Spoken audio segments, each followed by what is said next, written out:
The Whispering Shadows. It was a cold, quiet night in a small American town just outside the city.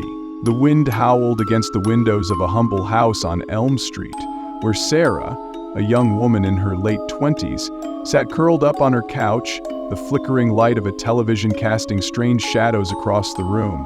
Sarah had recently moved in, a fresh start after a breakup that had left her feeling hollow.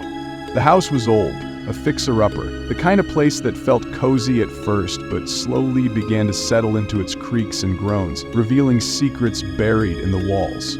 She'd been hearing things for days now, soft whispers, almost like a voice calling her name in the dead of night. But when she awoke, there was nothing. She'd chalked it up to the house settling until tonight. It started softly, a faint whisper just beyond her hearing. Sarah, the sound slid through the air, like a cold breeze brushing against her neck.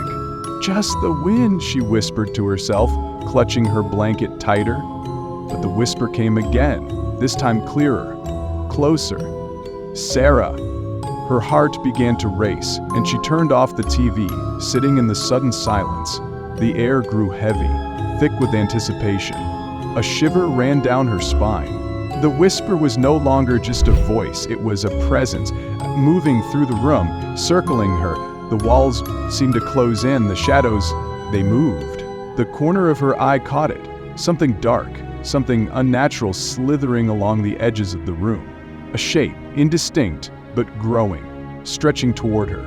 "Who's there?" she called, trying to mask the tremor in her voice. But no answer came, only the oppressive silence. And then, a new voice, soft and sweet, almost like a lullaby, whispered again, louder this time. "Come closer, Sarah, you're not alone." A sharp, cold breeze swept through the room, extinguishing the lamp beside her. And the whispers never stopped.